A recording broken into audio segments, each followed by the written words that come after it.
أصبحنا وأصبح الملك لله والحمد لله لا إله إلا الله وحده لا شريك له له الملك وله الحمد وهو على كل شيء قدير أصبحنا على فطرة الإسلام وكلمة الإخلاص وعلى دين نبينا محمد صلى الله عليه وسلم وعلى ملة أبينا إبراهيم حنيفا وما كان من المشركين اللهم إنا نسألك علما نافعا ورزقا طيبا وعملا متقبلا اللهم إنا نعوذ بك من أن نشرك بك شيئا نعلمه ونستغفرك لما لا نعلمه amin ya rabbal alamin. Bapak Ibu jamaah salat subuh Masjid Kuba yang semoga dirahmati Allah. Alhamdulillah, puji syukur senantiasa kita ucapkan kehadirat Allah atas segala bimbingan, nikmat, inayah yang Allah berikan kepada kita, keluarga kita, dan orang-orang terdekat kita. Ini menjadi nikmat besar yang Allah berikan kepada kita setelah nikmat iman dan nikmatul istiqamah. Semoga kedepannya setiap nikmat yang Allah berikan kepada kita mampu kita rubah dengan kebaikan dan ketaatan di jalannya. Karena salah satu tanda syukur yang ada pada seorang hamba itu adalah apabila Allah memberikan nikmat kepada dirinya, menambahnya, maka hamba itu akan menjadi lebih dekat kepada Allah. Dia menjadi orang yang pertama dalam hal menjalankan perintah dan menjauhi larangan. Dia menjadi orang yang pertama dalam hal mengikuti petunjuk Allah dan Rasul-Nya dan menjauhi apa yang dilarang oleh Allah dan juga Rasul-Nya. Salawat teriring salam semoga tercurah kepada junjungan kita Rasulullah Muhammad SAW, kepada keluarga beliau, para sahabatnya, dan umat beliau yang tetap berpegang kepada agama ini sampai hari berbangkit.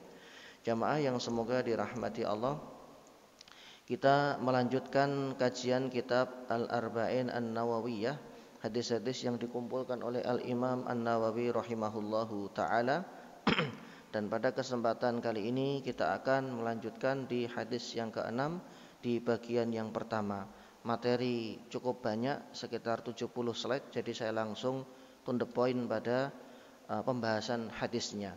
Jamaah yang semoga dirahmati Allah, hadis ini dibawakan oleh seorang sahabat yang bernama Nu'man bin Bashir. Kunyah beliau adalah Abu Abdullah. An Abi Abdullah An-Nu'man ibn Bashir radhiyallahu anhu. Beliau ini seorang sahabat Ansor yang pada saat Rasulullah wafat itu usianya sekitar 8 tahun. Bayangkan, Rasulullah wafat beliau masih 8 tahun. 8 tahun kalau sekarang itu masih megang permen. Tapi beliau sudah belajar dan menimba hadis. Karena ini warisan dari ayahandanya beliau, Bashir, ya, yang menjadi mu'alaf di depan Nabi, kemudian anaknya dibawa serta, istrinya juga dibawa serta. Ini keluarga yang sakinah, mawaddah dan rahmat, melebihi daripada keluarga cemara. Masya Allah, semuanya masuk Islam Bapak Ibu sekalian. Karena bapaknya masuk Islam, anaknya, istrinya semuanya masuk Islam. Artinya kalau Rasulullah wafat dan beliau berusia 8 tahun, berarti pada saat beliau mendengarkan hadis ini usianya masih lebih kecil lagi, masih lebih muda lagi. Nah, nanti ada pembahasan apakah bisa seorang anak kecil itu meriwayatkan hadis. Umur kurang dari 8 tahun tapi dengar hadis Nabi, kok kemudian hadisnya bisa diterima? Itu nanti ada uraiannya insyaallah nanti pada saat kita membahas biografi beliau. Ya, karena untuk syarah itu kan biografinya dulu dikupas. Ya, sebetulnya saya ingin masuk juga ke sanad, Pak. Saya timbang-timbang nanti terlalu panjang jadinya. Bahas sanad sendiri bisa 2 pertemuan. Ini aja kita sudah bikin sekitar 4 pertemuan atau 5 pertemuan. Maka untuk yang sanad ya ala kadarnya saja kita jelaskan agar tidak terlalu panjang begitu. Sampai 5 atau 6 pertemuan, setengah tahun bahas satu hadis itu kan terlalu panjang begitu. Tapi nanti kita lihat ya kebutuhan daripada apakah sanad itu perlu disampaikan atau tidak. Karena ini perawinya adalah Imam Bukhari dan Imam Muslim secara sekaligus. Jadi hadis ini adalah hadis sahih insyaallah. Beliau mengatakan sami'tu. Nah, ada lafaz sami'tu, aku telah mendengar Nabi SAW yaqul bersabda, innal halala bayyinun, sesungguhnya perkara yang halal itu bayyinun telah nyata dan jelas, terang benderang, seperti terangnya siang. Wa innal harama bayyinun, dan perkara yang haram yang sudah dijelaskan oleh Allah dan Rasulnya juga terang. Wa bainahuma umurun mushtabihat, antara yang halal dan haram ini ada perkara yang masih abu-abu, ada perkara yang masih berkabut. La ya'lamuhunna katsirun minan nas, tidak banyak orang yang tahu. Karena perkaranya berkabut, perkaranya masih samar-samar, hanya sekian, hanya sebagian kecil saja yang tahu. Untuk menerka apakah ini harus dilakukan atau ditinggalkan. Mereka adalah para ulama. Famanittaqas syubhat, maka siapapun yang menjaga dirinya agar tidak melakukan perbuatan yang masih abu-abu tersebut, syubhat, faqad istabra'a lidinihi wa 'irdihi, maka dia telah menyelamatkan lidinihi agamanya, wa 'irdihi dan juga kehormatannya. Wa man waqa'a fi syubhat, namun sebaliknya kalau tadi yang berhati-hati dan menjauhi, maka yang berikutnya wa man waqa'a fi syubhat, maka siapapun yang masuk dalam lubang syubhat, waqa'a fil haram, maka lama-kelamaan dikhawatirkan ketika sudah terbiasa dengan yang syubhat, dia akan terjerumus kepada yang haram. Karra'i, seperti seorang penggembala, yar'a haulal hima, yang dia mengembalakan gembalaannya haulal hima, di wilayah terlarang. Jadi ada misalkan kebun yang dia punya, kemudian kebun itu dengan tetangga itu batasnya hanya pagar tipis misalkan, atau hanya tanaman saja. Kemudian dia bawa kambing-kambingnya atau hewan ternaknya itu di pinggir situ yang jaraknya cuma 10 meter atau 5 meter. Kan bisa jadi nanti suatu saat dia pas lengah, kambing itu atau hewan piaraan itu kemudian makan dari tumbuhan atau tanaman milik tetangganya. Ya, ini yang dimaksud dengan hadis tersebut. Jadi Nabi memberikan perumpamaan orang-orang yang bermain-main di ranah syubhat, itu sesungguhnya dia sedang berada di pinggir jurang. Kenapa? Karena bisa jadi suatu saat dia akan melakukan perbuatan haram atau mengkonsumsi makanan yang haram karena sudah terbiasa dengan yang syubhat. Yushaku an yarta'a fihi, ala wa inna likulli malikin hima, ketahuilah bahwa setiap raja itu punya larangan dan Allah itu adalah raja dari segala raja. Wa inna himallahi maharimuhu, sesungguhnya larangan Allah ya itu adalah perkara-perkara yang Allah perintahkan untuk dijauhi. Ala wa inna fil jasadi mudghah, ketahuilah bahwa sesungguhnya pada tubuh manusia itu ada mudghah, segumpal darah. Idza saluhat saluhal jasadu kulluh, kalau segumpal darah ini baik, maka baiklah seluruh anggota tubuh. Wa idza fasadat fasadal jasadu kulluh, apabila rusak maka rusaklah seluruh tubuh. Ala wahyal qalb, ketahuilah segumpal darah itu adalah hati. Hadis diriwayatkan oleh Imam Al-Bukhari dan juga Imam Muslim meriwayatkan sekaligus keduanya hadis tersebut.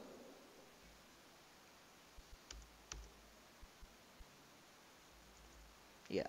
Nomor hadis 2051, kemudian Imam Muslim meriwayatkan dengan nomor hadis 1599. Itu takhrij daripada hadis yang tadi kita bacakan. Baik. Jamaah yang dimuliakan Allah, hadis ini memiliki beberapa bagian. Ya, karena cukup panjang hadisnya, lumayan panjang. Bagian yang pertama berkaitan mengenai penjabaran yang halal. Bagian yang kedua mengenai penjabaran yang haram. Bagian yang ketiga mengenai penjabaran perkara-perkara yang syubhat atau masih samar. Kemudian bagian yang keempat berbicara mengenai hati yang sehat dan juga hati yang sakit. Kemudian hadis ini diriwayatkan oleh seorang sahabat namanya An-Nu'man bin Bashir bin Bishr ya, Al-Ansari, karena beliau adalah sahabat Ansar. Kunyah beliau adalah Abu Abdillah, ayahandanya adalah Bashir Al-Madani, seorang sahabat dari kalangan Ansar yang tentunya lebih duluan masuk Islam, dan beliau dari suku Khazraj. Suku Khazraj itu adalah dua suku besar yang ada di Madinah, namanya Aus dan Khazraj. Ayah beliau itu berasal dari suku Khazraj. Antara Aus dengan Khazraj itu pernah terjadi perseteruan selama lebih dari 2 abad dan baru bisa didamaikan setelah Islam datang. Rasulullah Shallallahu Alaihi Wasallam yang menatukan mereka dengan ikatan Islam. Sebelum-sebelumnya selalu gagal orang yang ingin mendamaikan dua suku besar ini, Aus dan Khazraj.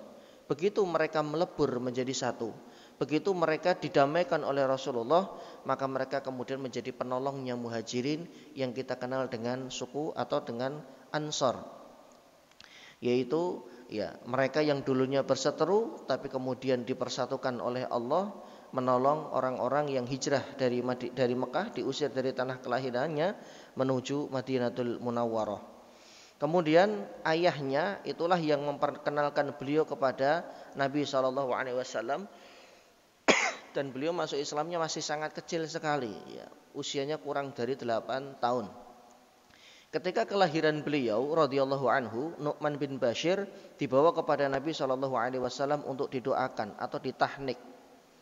Selain Anas bin Malik yang ditahnik oleh Nabi, mohon maaf, adiknya Anas bin Malik, istrinya Ummu Salamah, ibu dari Anas bin Malik, itu ada sahabat yang namanya Nu'man bin Bashir yang juga ditahnik oleh Nabi SAW dengan kurma, kemudian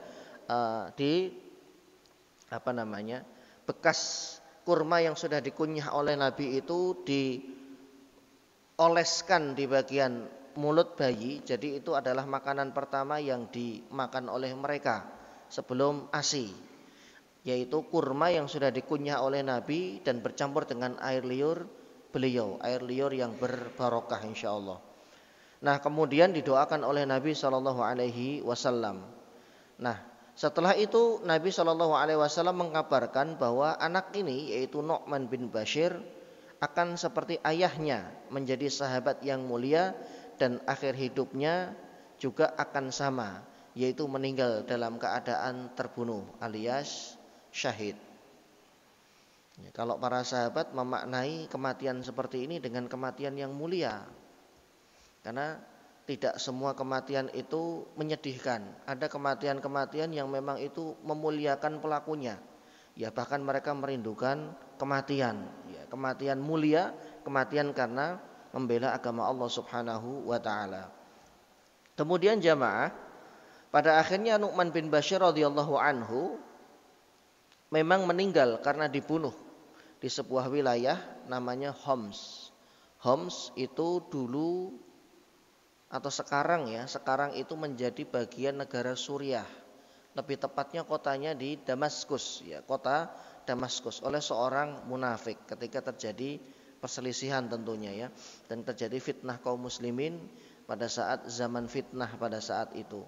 Ibu dari Nu'man bin Bashir radhiyallahu anhuma adalah seorang sahabiah namanya Amrah bintu Rawahah.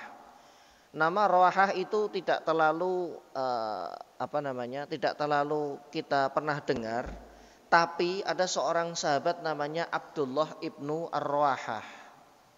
Abdullah bin Rawahah ini adalah salah satu di antara komandan perangnya kaum muslimin ketika terjadi perang Mu'tah. Di mana perang Mu'tah?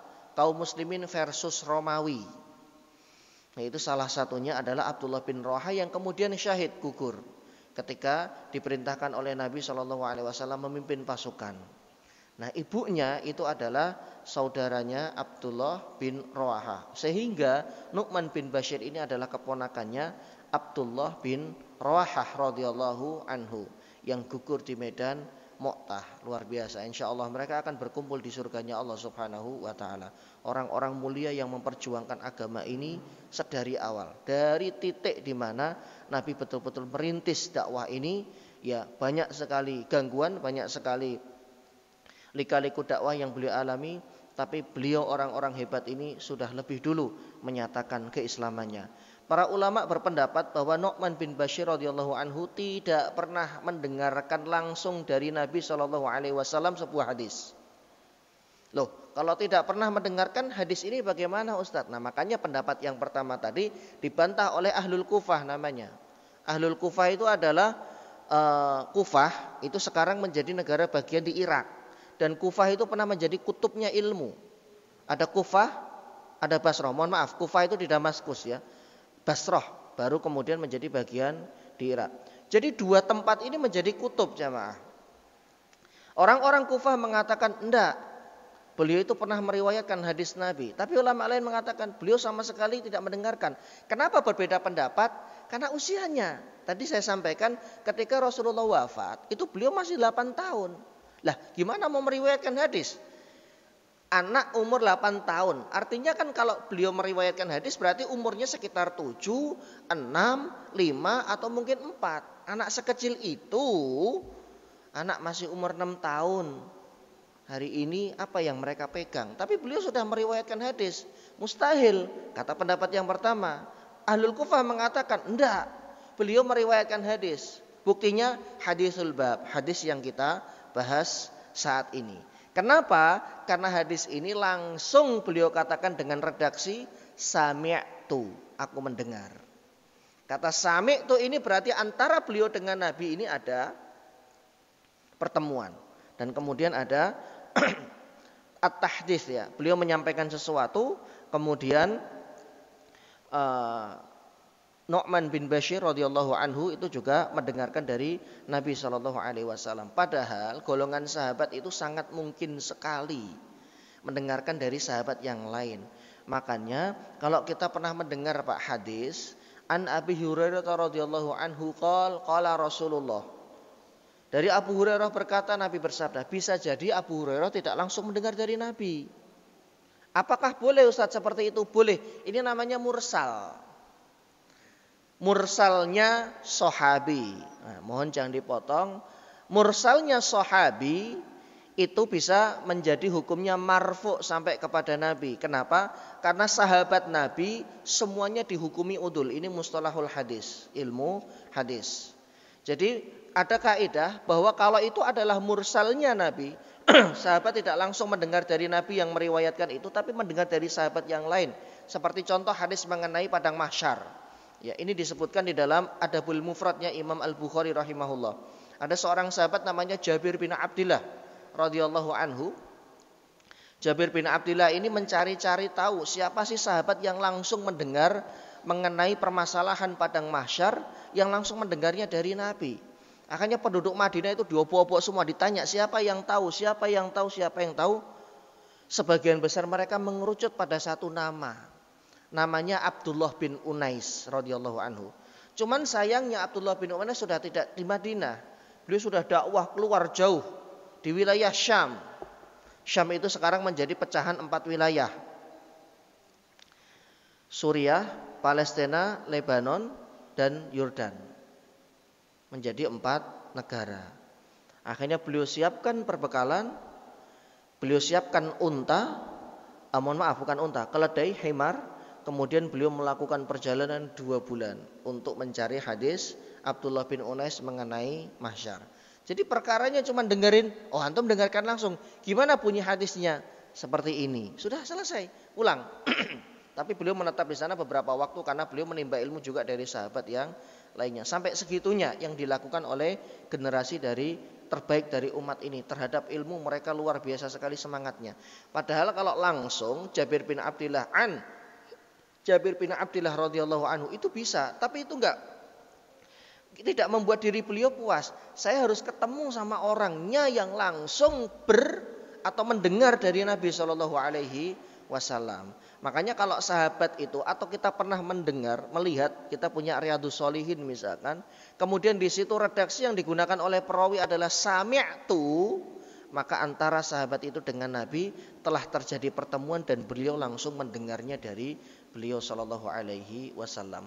Termasuk juga kalau kita buka bedah sanad, itu masing-masing riwayat itu lafadznya itu bisa membedakan. Contohnya, kalau seorang perawi itu mendengarkan dari perawi yang lain dengan sighah, dengan logat atau dengan narasi, dengan diksi haddatsana atau akhbarona, berarti antara beliau dengan perawi sebelumnya terjadi pertemuan.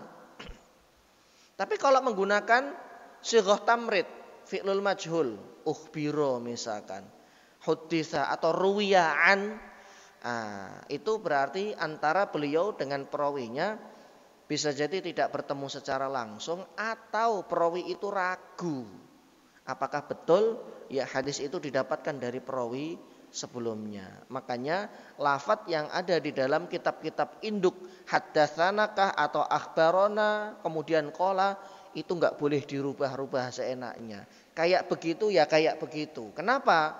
Karena ini nanti akan mempengaruhi orang yang mendengar itu akan berasumsi, oh ini jangan-jangan antar perawi ini tidak saling ketemu. Padahal jelas-jelas beliau menggunakan lafadz haddatsana, telah bercerita kepada kami. Tapi kok menyampaikannya bukan haddatsana, tapi menyampaikan dengan sighah dan narasi yang lain. Akhirnya asumsinya berbeda. Padahal beliau langsung mendengarkan. Jadi kalau masalah hadis memang apa adanya kita sampaikan seperti itu.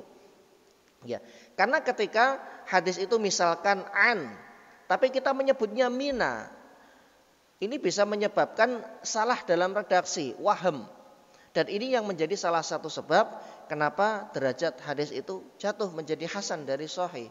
Karena perawinya salah menyebutkan, padahal an, hadis itu ada substansinya an, tapi beliau menyebutkannya mina. Di riwayat-riwayat yang lebih sahih yang lainnya, riwayat Imam Bukhari dan riwayat Imam Muslim misalkan, itu redaksinya dengan menggunakan an. Tapi perawi ini atau hadis dengan sanad ini menyebutnya dengan narasi min. Sama artinya Pak. An itu dari, min juga dari. Tapi hadis itu memang kita tidak boleh seenaknya merubah. Kayak begitu dengar dari Nabi, ya kayak begitu disampaikan. Karena perubahan inilah yang kemudian menyebabkan kualitas dari perawi ini menjadi jatuh. Sudah tidak kredibel lagi. Tapi masih bisa meriwayatkan hadis. Tapi kecuali kalau setiap beliau meriwayatkan hadis kemudian salah terus, maka hadisnya bisa tertolak. Contohnya ada seorang perawi namanya Ibnu Luhai'ah. Ini orang hebat Pak. Ibnu Luhai'ah itu punya sebuah rumah. Rumah itu gak ada kulkasnya, gak ada lemarinya. Isinya cuma buku doang. Isinya cuma buku doang. Ya anggaplah rumah beliau itu seukuran kamar yang ada di atas. Yang sering dipakai Ustadz Arif atau saya kalau nginep. Itu kan lumayan gede. Itu kanan kiri sampai buku itu numpuk Pak. Hampir-hampir beliau gak ada tempat untuk tidur, untuk selonjor itu susah. Nah, beliau seorang perawi yang luar biasa. Otaknya luar biasa, hafalannya banyak. Suatu ketika, qadarullah kena musibah, Ibnu Luhai'ah ini rumahnya kebakar. Rumahnya kebakar, buku-bukunya juga kebakar. Apa yang terjadi? Stres, ngedrop. Bukan mobilnya yang kebakar, ya, bukan perhiasannya, bukan sertifikatnya, bukan BPKB-nya, tapi bukunya yang kebakar. Akhirnya kemudian membuat beliau stres berat, ngedrop. Kenapa? Buku itu dikumpulkan oleh beliau dari perjalanan panjang menuntut ilmu yang cukup lama sekali. Kemudian hilang. Ya, karena ini musibah terjadi atas izin Allah dan kemudian ini hilang karena terbakar, stres. Setelah itu beliau kalau meriwayatkan hadis suka lupa, suka kebalik-balik, suka ketukar-tukar. Makanya para ulama yang mendengarkan hadis dari Ibnu Luhai'ah itu, ya mereka kemudian membaginya pada dua waktu. Apakah hadis yang beliau riwayatkan ini sebelum rumahnya kebakar atau setelahnya? Kalau hadis itu diriwayatkan oleh beliau kepada perawi setelahnya, sebelum rumahnya terbakar, diambil hadisnya. Tapi setelah rumahnya terbakar, mereka para ulama tidak mengambil hadis dari beliau. Karena apa? Hafalannya sudah kacau dengan adanya musibah rumah yang terbakar. Sampai segitunya, sampai kehati-hatian para ulama meriwayatkan hadis sampai seperti itu. Ya, kalau hari ini orang yang stres, banyak yang stres, jatuh bangun, sampai mohon maaf hampir bunuh diri gara-gara pinjol. Wah, itu hadisnya lebih tertolak lagi kan begitu. Stresnya bukan karena musibah, tapi karena sesuatu yang dia buat sendiri misalkan. Ya, ada madharat besar, itu belum ribawinya. Waduh, banyak sekali hal-hal yang menjadi pertimbangan kita. Kemudian beliau mengatakan sami'tu. Nah, ini redaksi ini penting sekali. Ini tadi sudah kita jelaskan. Jika beliau mengatakan an atau dari, maka ada kemungkinan lewat perantara, yaitu dari sahabat yang lain. Tapi kalau sudah mengatakan sami'tu, ini menunjukkan bahwa antara beliau dengan Nabi terjadi pertemuan dan langsung mendengarkan. Jadi pendapat yang benar dalam masalah ini adalah pendapatnya Ahlul Kufah yang mengatakan bahwa Nu'man bin Bishr itu pernah meriwayatkan hadis dari Nabi. Dalam riwayat Imam Muslim, beliau menegaskan bahwa mengisyaratkan dengan telunjuknya. Imam Muslim mengisyaratkan, Nu'man bin Bashir mengisyaratkan dengan telunjuknya menuju kepada dua telinganya yang menyatakan saya langsung mendengarnya dari Nabi Shallallahu Alaihi Wasallam. Karena saking belianya usia beliau, bisa jadi ini adalah satu-satunya hadis yang diriwayatkan oleh beliau. Nah, kemudian dari biografinya Nu'man bin Bashir ini kita mendapatkan satu kaidah dalam ilmu hadis. Yang pertama, bahwa orang yang mendengarkan hadis dalam usia yang muda atau mungkin belum balik tapi dia sudah mumayyiz, maka hadisnya diterima walaupun dia belum balik, dengan syarat ketika dia menyampaikan hadis itu dia sudah balik. Ini kaidah dalam ilmu hadis, para ulama yang meletakkannya, Pak. Jadi kalau ada para sahabat yang meriwayatkan hadis pada saat mereka berumur 5 tahun. Contohnya Anas bin Malik. Anas bin Malik itu kan banyak hadis-hadisnya yang diriwayatkan dari Nabi. Dan Anas bin Malik itu masih kecil, Pak, ketika ngikut Nabi. Nempel terus, di mana ada Nabi di situ ada Anas, karena khotim. Ya, beliau melayani Nabi, ngambilkan sendalnya, ngambilkan siwaknya. Kalau beliau mau wudhu, kadang beliau yang mengambilkan di luar rumah, Pak, ya, di luar rumah, karena di dalam rumah ada istri beliau. Ketika beliau safar, makanya Anas bin Malik itu banyak meriwayatkan hadis dari Nabi dan umurnya masih belia. Bisa jadi ketika Anas bin Malik ini mendengarkan hadis Nabi pertama kali, umur beliau masih di kisaran 5 sampai 6 tahun. Tapi karena baru beliau sampaikan ketika beliau balik, maka kemudian hadisnya diterima. Syaratnya itu boleh ketika masih berumur belum balik, tapi syaratnya dia menyampaikan ketika balik. Kenapa harus disyaratkan pada saat balik? Mohon maaf, namanya anak kecil begitu ya. Kadang bicaranya belum jelas, ngerangkai katanya belum bisa, kemudian penyampaiannya ada yang berkurang begitu. Sehingga disyaratkan oleh para ulama harus dalam balik, karena batasan-batasan ini adalah batasan yang diletakkan oleh syariat. Ketika sudah balik seperti ini, ada tanggungan taklif, sholatnya, puasanya menjadi wajib. Kalau perempuan ketika sudah haid, maka semua taklif syar'i itu dibebankan kepada mereka. Ya, sehingga ketika hadis ini didengarkan oleh beliau, bisa jadi beliau belum mumayyiz. Beliau sudah mumayyiz tapi belum balik. Ya. Dengan syarat dia sampaikan kepada orang-orang ketika sudah balik. Kemudian kaidah yang kedua, sama halnya dengan kaidah yang kedua ini, tidak mengapa menerima hadis dari seorang yang waktu mendengarkan hadis masih dalam keadaan kafir. Dengan syarat dia menyampaikan hadis itu ketika sudah masuk Islam. Contohnya Abu Sufyan. Ya, kita tentunya mengingat Abu Sufyan itu salah satu di antara pembesar Quraisy yang luar biasa sekali perlawanannya kepada dakwah Nabi. Dan kita juga ingat ya, dialog ketika Nabi Shallallahu Alaihi Wasallam itu mengutus namanya Ja'far bin Abi Thalib untuk hijrah ke Habasyah. Kemudian di sana bertemu dengan Raja Najasyi dan kemudian terjadilah dialog. Dijemput loh, Pak, ada delegasi dari Mekah untuk membawa paksa mereka kembali ke Mekah. Akhirnya terjadilah dialog antara Raja Najasyi, kemudian tiga arah ya, antara Raja Najasyi, pihak kaum muslimin yang diwakili oleh Ja'far, kemudian satu lagi dari delegasi Quraisy. Nah, banyak hal yang diobrolkan, kemudian ada di antara yang diobrolkan itu diriwayatkan atau didengar oleh sahabat Muawiyah bin Abi Sufyan. Nah, hadis ini baru kemudian beliau sampaikan setelah beliau masuk Islam. Beliau masuk Islam itu ketika Fathu Mekah. Maka hadisnya diterima karena disampaikan setelah masuk Islam. Tapi kalau hadis itu disampaikan sebelum masuk Islam, hadisnya tidak diterima. Kenapa?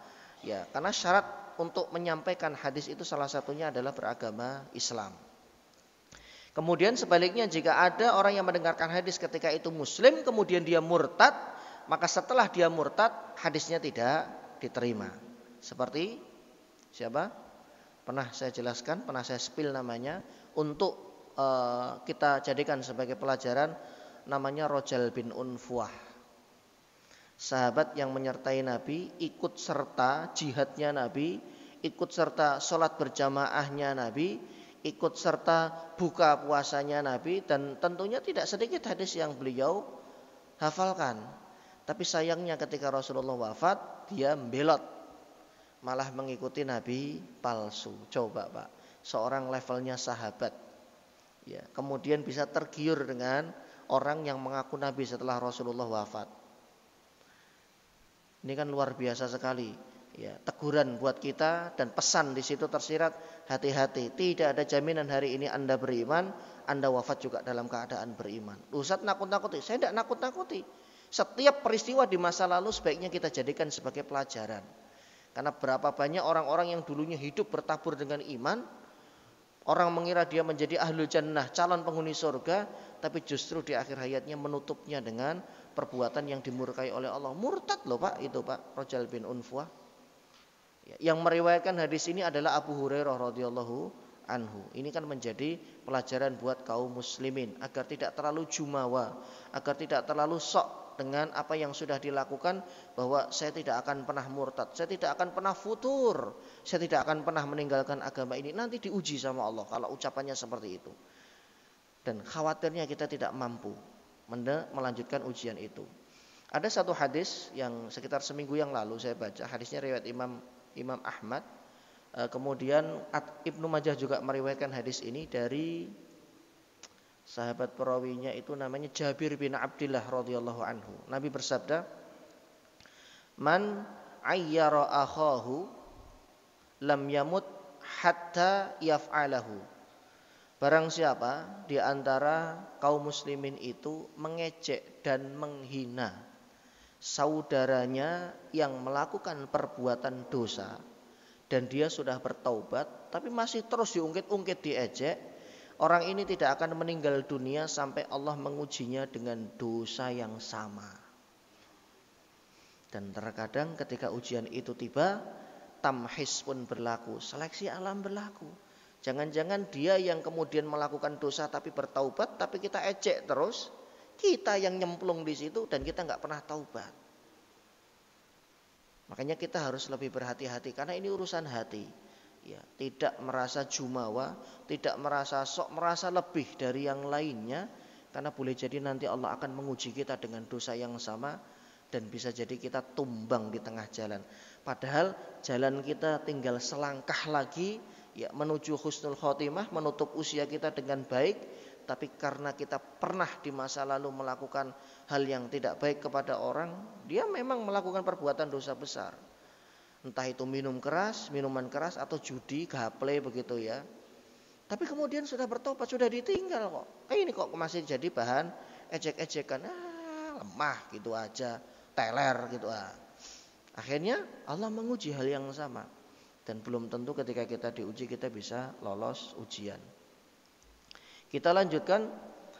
Ini salah satu masalah dalam ilmu mustalahul hadis, bahwa menerima hadis yang masih muda dari orang yang masih muda dengan syarat dia menyampaikan ketika sudah baligh, dan ini terjadi pada Nu'man bin Bashir radhiyallahu anhuma. Keutamaan beliau memiliki keutamaan bahwa pada saat masa sahabat Muawiyah menjadi khalifah, beliau dipilih untuk menjadi gubernur di wilayah Kufah. Kemudian setelah 9 bulan di Kufah, beliau dipindahkan ke Hims. Hims itu wilayah Damaskus, dulu wilayahnya Syams, menjadi wali kota. Ada sedikit perbedaan di kalangan para ulama, apakah hadis ini yang pertama kali beliau sebutkan ketika beliau masih berada di Kufah atau setelah beliau berada di Hims. Berarti kan jauh Pak, ya kan? Sahabat Muawiyah itu kan menjadi khalifah setelah tahun 30 Hijriah. Rasulullah wafat di tahun 11 Hijriah. Jauh, ini setelah Khulafaur Rasyidin. Hadis ini disampaikan beliau setelah 20 tahun. Berarti pada saat kalau dihitung usia beliau 8 tahun pada saat Rasulullah wafat, kalau kita tarik 20 tahun berikutnya, ya usia beliau sekitar 28 sampai 30 tahun. Karena Khulafaur Rasyidin itu sampai tahun 30 Hijriah. Masanya sampai di situ. Terakhir adalah Al Hasan bin Ali radhiyallahu anhu yang mengambil alih setelah ayahandanya sahabat Ali radhiyallahu anhu ada masalah, ada fitnah ya. Ini biasa, ada yang ngoprek-ngoprek, ada yang manas-manasin. Sampai kemudian terjadilah dua kekuatan besar di situ, Madinah dan Syam, Damaskus dengan sahabat Muawiyah. Akhirnya dengan kelegowoannya sahabat Al Hasan mundur. menyerahkannya kepada sahabat Muawiyah yang ada di Damaskus, dan jadilah umat Islam itu hanya memiliki satu pemimpin saja. Karena kalau ada dualisme kepemimpinan, ini akan terjadi pertumpahan darah. Itu yang menjadi atensi dari sahabat Al-Hasan, cucunya Nabi. Beliau menghindari terjadinya pertumpahan darah karena sudah terjadi Jamal dan Siffin, kan dua peperangan yang sahabat Ali kemudian terlibat. Beliau tidak menginginkan hal itu, tapi karena terus dihasut oleh munafikin, akhirnya ini zaman fitnah, betul-betul zaman fitnah di masa terakhir dari Khulafaur Rasyidin, karena banyak darah yang tertumpah karena adanya dualisme kepemimpinan. Kemudian ada ada pendapat yang kemudian menyatakan, dalam sebuah riwayat dikatakan bahwa beliau, yaitu Nu'man bin Bashir radhiyallahu anhu, berkhutbah dengan hadis ini ketika menjadi amir, ketika menjadi wali kota di Kufah. Tapi dalam riwayat lain dikatakan beliau berkhutbah dengan hadis ini pada saat beliau sudah menjadi wali kotanya Hims yang ada di Damaskus. Nah, inilah yang membuat para mu'arrikh ahli sejarah itu berbeda pendapat. Kan susah, Pak. Ya kan? Selama beliau menjabat misalkan sebagai DKM atau sebagai RW, apa saja yang pernah beliau ucap, peraturan apa saja, itu kan susah. Jadi kalau dikumpulkan di wilayah itu sudah ada 5 RW misalkan, atau 5 RT, masing-masing kan punya kebijakan. Nah, untuk memilah dan memilih, ini kebijakan yang mengeluarkan RT yang keberapa, ini kebijakannya RT apakah masih relevan atau enggak untuk diterapkan pada RT yang sekarang 2023, ini kan susah. Berarti orang itu harus betul-betul tahu dari awal, mengikuti. Nah, makanya kemudian terjadilah perbedaan pendapat ini. Kapan beliau menyampaikan hadis ini? Ada yang mengatakan pada saat beliau masih di Kufah, dan ini hal yang biasa, khilaf seperti ini. Ya. Kalau kita bertanya misalkan pada saat kemerdekaan Republik Indonesia, siapa yang menjahit bendera merah putih? Keluarlah nama. Di rumahnya siapa? Jam berapa? Siapa saja yang bantu? Siapa yang ngambil benangnya? Siapa yang ngambil jarumnya? Kan kita nggak semuanya tahu. Boleh jadi kemudian ada perbedaan dari kalangan ahli sejarah. Yang jahit fulan, yang megangin ujungnya fulan, kemudian yang ngambil jarumnya fulan. Ini kan sudah detail masuknya, termasuk juga khutbah beliau ini, kapan disampaikan, ini juga sudah masuknya detail. Maka Imam Ibnu Hajar mengatakan tidak ada masalah, boleh saja beliau berkhutbah 2 kali. Nah, bisa jadi Ibnu Hajar menengahi. Ini yang mensyarah Sahihul Bukhari. Bisa jadi beliau berkhutbah 2 kali. Waktu di Kufah menjadi gubernur di sana, waktu di Hims di Damaskus, beliau juga menyampaikan hadis yang sama. Yaitu beliau sudah pernah khutbah di 2 tempat tersebut. Beliau juga terkenal sebagai seorang khatib yang barik, ahli khutbah yang mempunyai balaghatul kalam, karena ayah beliau adalah seorang penyair. Ya, Nu'man bin Bashir itu Al-Madani yang tadi kita sampaikan adalah salah seorang dari suku Khazraj, itu beliau seorang penyair. Artinya bahasa penyampaian itu luar biasa sekali karena beliau adalah seorang penyair. Beliau adalah sahabat yang pertama kali lahir dari kalangan Ansor setelah Rasulullah wafat. Setelah Rasulullah hijrah ke Madinah. Jadi Rasulullah sampai nih di Madinah nih, ya kan, bulan Safar atau bulan Safar atau Rabiul Awal begitu. Kemudian beliau menetap di Madinah beberapa bulan, lahirlah beliau sekitar 14 bulan, sekitar 1 tahun 2 bulan. Jadi tahun kedua Hijriah beliau kemudian lahir. Ya, sahabat yang pertama kali lahir setelah hijrahnya Nabi dari kalangan kaum Ansor setelah orang tuanya masuk Islam.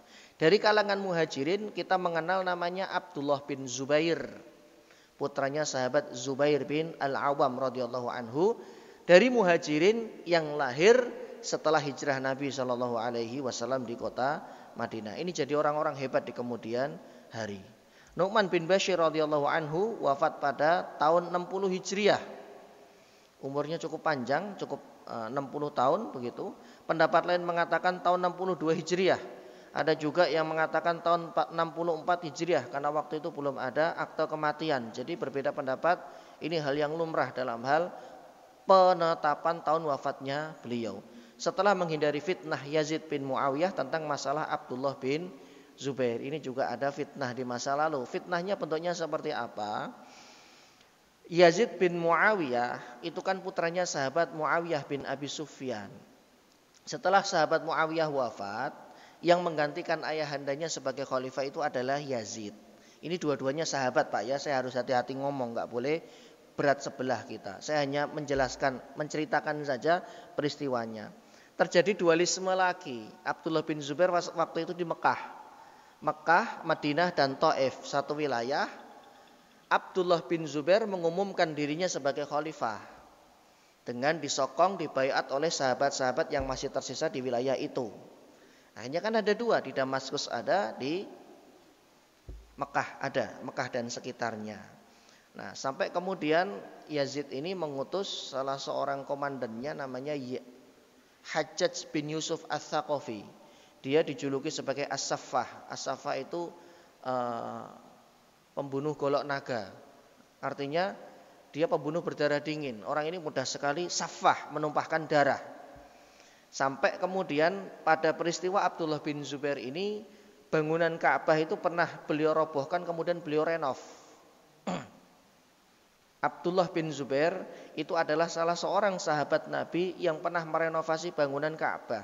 Ka'bah itu kan dulu bentuknya nggak seperti sekarang, Pak. Sekarang kan bentuknya kayak segi empat.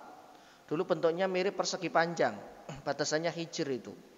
Nah, karena pada saat Rasulullah berusia 35 tahun terjadi banjir bandang di Mekah. Kemudian salah satu sisi bagiannya itu kena hantaman banjir dan roboh. Akhirnya mereka bermusyawarah, ini gimana kita merenovnya. Ada seorang pembesar kaum dari Bani Makhzum mewanti-wanti pembesar Quraisy, ini bangunan sakral, ini bangunan suci. Jangan sekali-kali memasukkan penghasilan yang haram untuk merenovnya. Nah, sedangkan kita tahu orang-orang Arab jahiliyah dulu itu, wah semuanya dihajar, diembat. Kata mereka, nyari yang haram aja susah, gimana nyari yang halal. Mirip sama orang-orang sekarang. Akhirnya dihajar. Prostitusi hasilnya dimakan, riba dimakan, jual beli dengan sistem ainah dimakan, jual beli yang belum waktunya. Kurma baru tumbuh beberapa bijinya, belum matang Pak, belum tahu. Ayo siapa yang mau beli? Langsung dibeli. Kalau sekarang istilahnya ditebas, orang Jawa. Ijon, ya kalau bahasa Semarang tebas. Ini ada durian, baru perindil-perindil. Kalau mau dibeli, ya sekian. Dia nggak tahu ini nanti akan berbuah atau mati. Kalau mati berarti rugi, ada gharar. Kalau berbuah dan itu banyak, merugikan yang menjual. Wah itu kayak begitu, diambil semuanya, diangkut semuanya sama orang-orang Arab jahiliyah. Dan biasanya mereka ngasih nafkah anak istrinya juga dari harta itu. Makanya diwanti-wanti, hati-hati, kalian itu bermasalah dalam hal penghasilan. Dari pelacuran diambil, jadi pelacur diambil, semuanya dari miras diambil. Ini bangunan sakral. Jangan kau berikan uangmu yang haram untuk merenovnya. Akhirnya terkumpullah uang dan gak cukup. Dan tidak cukup. Makanya kemudian tidak selesai bangunan Ka'bahnya. Makanya dalam hadis Imam Muslim dari Bunda Aisyah radhiyallahu anha, Nabi pernah bersabda begini, laula anna qaumaki haditsina bi kufrin. Seandainya kaummu yaitu Quraisy itu tidak baru masuk Islam, mereka masuk Islamnya sudah lama, maka Ka'bah ini akan aku robohkan kata Nabi, kemudian aku akan bangun lagi persis seperti bangunannya Nabi Ibrahim, dengan aku buat dua pintu, pintu masuk dan pintu keluar. Sekarang itu kan cuma satu pintu, Pak. Ya kan? Nah, kemudian ada maslahat yang lebih besar dari Nabi, yaitu apa? Beliau menunda atau tidak jadi merenov, kemudian mengembalikan bangunannya seperti bangunan moyangnya yaitu Nabi Ibrahim, karena ada maslahat, yaitu kaumnya baru masuk Islam. Apa enggak geger itu? Yang diusung oleh Nabi itu kan semangatnya apa? Agama beliau itu adalah agama moyangnya, agama Nabi Ibrahim. Lah kok beliau meninggalkan dan menghancurkan peninggalan dari moyangnya? Itu bisa murtad satu jazirah Arab. Makanya ada madharat, ada manfaat, karena madharatnya lebih besar. Beliau tinggalkan. Toh bangunan Ka'bah yang sekarang itu ya sudah dibiarkan saja. Nah akhirnya karena hadis inilah Abdullah bin Zubair waktu itu menjadi khalifah di wilayah Mekah, ngerenov seperti yang disampaikan oleh Nabi. Sudah jadi Pak, bagus. Kemudian Hajjaj bin Yusuf Ats-Tsaqafi memaksakan diri masuk ke Mekah dan terjadi pertumpahan darah. Padahal wilayah itu wilayah suci, nggak boleh ada pertumpahan darah. Sampai akhirnya Abdullah bin Zubair ditangkap dan kemudian dieksekusi, disalib. Karena ini dolim. Hajjaj bin Yusuf Ats-Tsaqafi ini seorang komandan yang dolim. Dan Ya, dulu kan belum ada SMS, WA, belum ada sosial media. Mekah ke Syam itu jauhnya luar biasa, butuh perjalanan berhari-hari. Informasinya yang sampai ke sahabat Yazid itu terlambat. Dan beliau sempat menyesali bangunan Ka'bah itu dirobohkan oleh oleh Hajjaj bin Yusuf Ats-Tsaqafi, kemudian dikembalikan lagi seperti bangunan Quraisy. Nah, akhirnya sahabat Yazid ketika dilaporin, beliau menyesal. Loh, kenapa enggak kamu ceritakan detail kalau bangunnya Abdullah bin Zubair itu adalah bangunan yang diinginkan oleh Rasulullah. Nah, setelah Yazid bin Muawiyah, kemudian ada khalifah dari Bani Umayyah. Ini kan Umayyah ya ceritanya, namanya Harun al-Rasyid. Kita kenal pasti namanya. Harun al-Rasyid ini di masa Imam Malik. Harun al-Rasyid pengen ngerenov lagi Ka'bah. Kita kembalikan lagi seperti bangunannya Abdullah bin Zubair, seperti bangunannya Nabi Ibrahim alaihissalam. Tapi dicegah oleh Imam Malik. Beliau mengatakan, wahai khalifah, bangunan Ka'bah ini adalah bangunan sakral. Ini bukan menjadi mainannya para khalifah. Kalau setiap khalifah yang berkuasa kemudian ngerenov, dirobohin, siapa lagi ngerenov seenak perutnya. Nanti ini jadi bangunannya enggak sakral. Biarkanlah. Sudah, biarkan saja. Toh Nabi juga dulu pernah meninggalkan untuk tidak direnov seperti Nabi Ibrahim karena ada maslahat. Karena kalau jenengan jadi khalifah direnov, siapa lagi jadi khalifah direnov, wah bisa 35 kali Pak. Akhirnya yang umroh 10 tahun yang lalu dengan 10 tahun setelahnya beda. Lu kok kayak begini? Akhirnya atas nasihat itu kemudian beliau mendengarkan dan tidak jadi direnov sampai hari ini. Bangunannya seperti itu. Jadi ada kisah antara beliau. Tapi ini dua-duanya sahabat Nabi. Ya, ada pihak-pihak yang memang menginginkan terjadi kekisruhan dan kekeruhan di kalangan kaum muslimin. Kita tidak boleh mengatakan ini yang lebih benar, ini yang lebih benar. Beliau punya hujjah di hadapan Allah Subhanahu wa taala yang nanti beliau akan bertanggungjawabkan di hadapan Allah Subhanahu wa taala. Karena sikap kita terhadap para sahabat seperti itu. Ketika terjadi perselisihan di kalangan mereka, ya kita tawakuf, kita ceritakan apa adanya tanpa menjustifikasi dan menyalahkan salah satunya karena kita tidak hidup di masa beliau. Kita hidup jauh. Ya, dan siapalah kita kemudian menyalahkan beliau. Ini jasanya kan besar sekali terhadap umat ini. Kita belum punya kontribusi apa-apa kemudian menyalahkan begitu ya. Dan memberikan stempel-stempel yang tidak baik atau stempel-stempel yang padahal datanya sendiri tidak akurat. Sebaiknya tidak seperti itu. Dalam hal apapun, jangan kemudian mengecilkan perjuangan kaum muslimin. Memang pernah ada masalah dari beliau berdua, sahabat Muawiyah dengan sahabat Ali radhiyallahu anhu. Memang pernah ada masalah, tapi sikap kita tidak menyalahkan salah satunya. Ya, walaupun ada ulama yang lebih benar pendapatnya sahabat Ali, tapi sudah sampai di situ saja. Beliau tidak kemudian menjelek-jelekkan sahabat Muawiyah radhiyallahu anhu sampai mengatakan ini itu segala macam, karena memang tidak boleh. Itu batasan yang harus kita jaga. Seperti inilah Ahlussunnah mengajarkan kepada kita. Beliau menghindari fitnah tersebut ya, yang terjadi antara beliau berdua, sahabat Yazid dan sahabat Zubair, namun kemudian diikuti oleh seorang munafik namanya Khalid bin Khali al-Khulai dari Damaskus, dan dialah yang kemudian membunuh sahabat Nu'man bin Bashir radhiyallahu anhu yang pernah dikabarkan oleh Nabi sallallahu alaihi wasallam, yang dibunuh sahabat Nabi dan orang baik. Saya enggak kebayang dosanya kayak apa. Yang dibunuh orang biasa saja dosanya gede, apalagi yang dibunuh adalah sahabat Nabi. Beliau melanjutkan dakwahnya Nabi, beliau punya keutamaan sohbah bertemu dengan Nabi, tapi kemudian dibunuh. Ini saya nggak nyampe kepala saya ini orang kok sampai sedemikiannya. Dan ternyata di masa lalu memang model-model yang seperti ini banyak Pak. Ya, haus kekuasaan, kemudian nafsunya dan yang lainnya. Lah, bagaimana tidak gitu ya? Keluarganya Nabi aja dibantai di padang Karbala. Itu kan ininya di mana gitu loh. Saya mau ngomong kasar takut begitu ya. Kok bisa? Ini keluarganya Nabi, Ahlul Bait. Ini sahabatnya Nabi, kok dibunuh? Ini nggak nyampe nih kepala saya nih, otak saya. Apakah sejahat itu dan seburuk itu hatinya sampai menumpahkan darah orang-orang yang level imannya jauh di atas dirinya? Ini kan luar biasa sekali, fitnah di masa itu begitu ya. Dan ini menjadi pelajaran buat kita karena roda itu terus berputar, kadang di atas, kadang di bawah. Bisa jadi akan terulang di kesempatan yang lain dengan kasus yang berbeda. Tapi ujian dan fitnah itu akan terjadi apalagi nanti ketika di akhir zaman. Itu banyak sekali pro dan kontra ya, sampai nanti benar-benar Allah Subhanahu wa taala memenangkan agamanya. Baik, itu baru biografi sahabatnya. Dan sudah waktu syuruk. Ini kalau saya masih sekitar 50 slide. Kalau saya hantem kita bisa sampai setengah 8. Saya jam setengah 7. Nah, nanti sudah ada yang berdam begitu. Iya. Jadi insya Allah ini kita simpan untuk pertemuan berikutnya. Jadi nggak jadi 4 pertemuan, jadi 5 pertemuan nambah yang ini. Ini aja belum selesai. Baik, sampai di sini silakan ada yang ingin ditanyakan. Kita belum masuk ke dagingnya, Pak ya. Tadi baru biografinya sahabat Nu'man bin Bashir radhiyallahu anhu.